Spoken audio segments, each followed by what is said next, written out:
Hello friends, welcome back to my channel journey of a nurse. তো বন্ধুরা, তোমরা সবাই কেমন আছো? আশা করি সবাই খুব ভালো আছো আর আমিও ভালো আছি। তো আজকে আমি একটা নতুন টপিক নিয়ে তোমাদের সাথে ডিসকাস করব।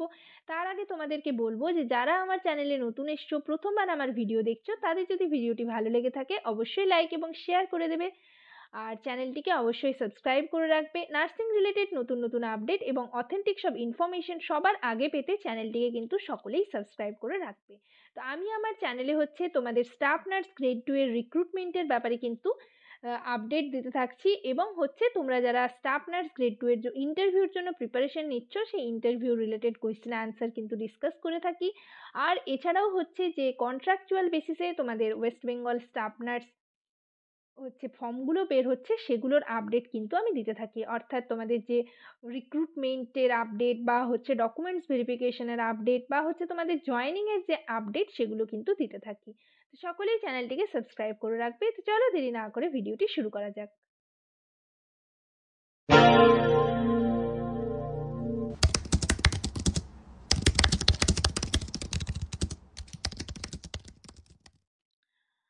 তো তোমরা যারা আদার স্টেট থেকে বিএসসি বা জিএনএম পাস আউট ক্যান্ডিডেট রয়েছো, তাদের মধ্যে অনেকেই জানো না যে কিভাবে তোমরা ডাব্লিউবিএনসির আন্ডারে রেজিস্ট্রেশন পাবে বা ডাব্লিউবিএনসির আন্ডারে রেজিস্ট্রেশন কিভাবে অ্যাপ্লাই করবে রেসিপ্রোকাল রেজিস্ট্রেশনের জন্য। তো তাদের জন্য ভিডিওটি কিন্তু খুবই হেল্পফুল হতে চলেছে। তো চলো আমি তোমাদের খুব ব্রিফলি তোমাদের একটা চার্ট দেখাবো, সেই চার্টের ডিটেলসে তোমাদের বলে দেবো তোমরা কিভাবে কি করবে।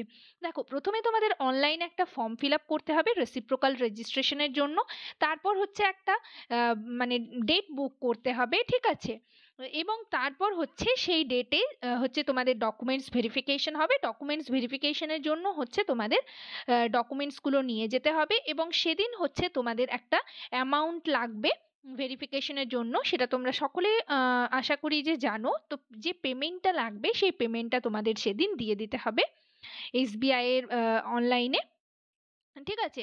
দিয়ে দেওয়ার পর তোমাদের ডাব্লিউবিএনসির থেকে একটা এনওসি দেবে তোমাদের যে ইনস্টিটিউশন রয়েছে সেই ইনস্টিটিউশনে, ঠিক আছে? তারপর সেই ইনস্টিটিউশন থেকে, অর্থাৎ তুমি যে ইনস্টিটিউশনে জিএনএম বা বিএসসি পাস আউট করেছো, সেই ইনস্টিটিউশনে সেই এনওসিটা রিসিভ করতে হবে 3 মাসের মধ্যে। এবং 3 মাস হয়ে গেলে, তুমি যখন সেই 3 মাস হয়ে গেল, তারপর রেজিস্ট্রেশন সার্টিফিকেট জেনারেট হয়ে যাবে এগেনস্ট এনওসি। সেটা 10 থেকে 15 দিনের মধ্যে।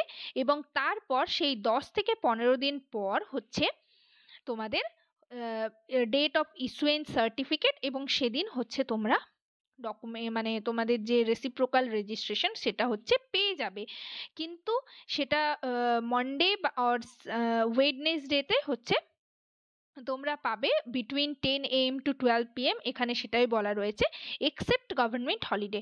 কোনো যদি হলিডে থাকে সেই দিনগুলোতে, তাহলে কিন্তু সেটাতে পাওয়া যাবে না। বাকি তোমরা মানডে আর ওয়েডনেসডেতে 10টা থেকে 12টার মধ্যে তোমরা কালেক্ট করতে যেতে পারবে রেজিস্ট্রেশন সার্টিফিকেট।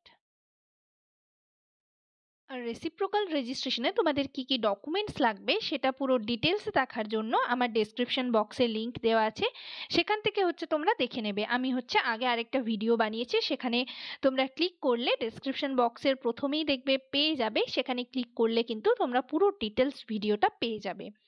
তো আজকের ভিডিও এখানেই শেষ করলাম। যদি ভিডিওটি মনে হয় যে হেল্পফুল হয়েছে, তাহলে অবশ্যই লাইক এবং শেয়ার করে দেবে। চ্যানেলটিকে অবশ্যই সাবস্ক্রাইব করবে।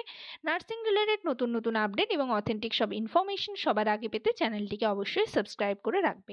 সবাই ভালো থেকো, সুস্থ থেকো। নেক্সট ভিডিওতে আবার তোমাদের সাথে দেখা হচ্ছে। তোমরা আমার কমেন্ট সেকশনে কমেন্ট করে জানাতে পারো যে তোমরা কোন টপিকের উপর ভিডিও চাইছো, আমি সেই টপিক রিলেটেড ভিডিও নিয়ে তোমাদের সাথে ডিসকাস করব। যাই হোক, আর বিশেষ কিছু বললাম না। Thank you.